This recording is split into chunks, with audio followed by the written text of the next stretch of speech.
Hi, my name is Ann Shapiro, and I am the Executive Director of the Connecticut Storytelling Center.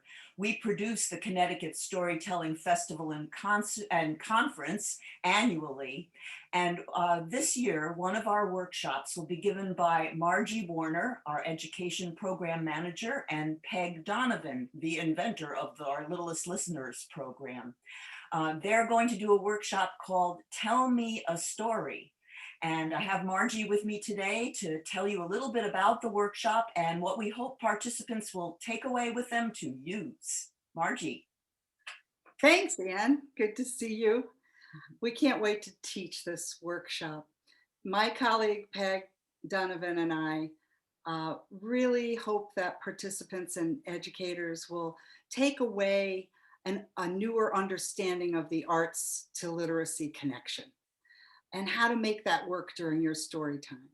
And I say story time because Peg and I both have backgrounds in early childhood education, but that's not to say that this workshop is just for early childhood educators, because the tips and tools and techniques that we teach, a lot of them, the ones that involve vocal technique or body language, these can be applied to the older grades. It's just that the stories might get lengthier or more sophisticated, but the techniques are the same. So that's why we call it the basic tips to storytelling.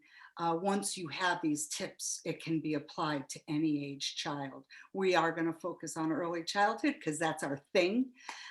We know that kids learn through play, and that arts connection makes learning so fun.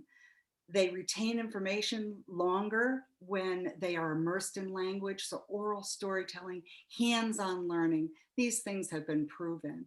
And so, it adds a new light when you hear a child say, "Tell me a story," instead of "Read me a story," right?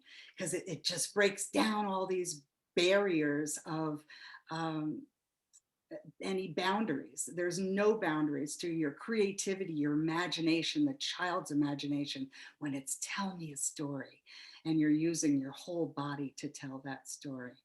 I love what we do. We hope to give the participants a new confidence so that they can go out and play arts, as Peg says. I want people to play arts like they play sports. That's what she says. And that's what we love. That's what we do. And the other thing that we want to leave the participants with is that they can apply these tips and techniques immediately afterwards. It doesn't cost anything. You don't have to download anything. You can take what we teach you in this workshop and apply it immediately so that you can play and have fun with your students or your child. If we have parents that homeschool, there's been a lot of that this year. So all the participants, they don't have to be educators to enjoy these basic tips in oral storytelling. So tell me a story. Come play arts with us. Thanks so much, Margie. And we hope to see you at the festival, April 23rd and 24th, all virtual. We will be there with bells on. Thanks, Anne.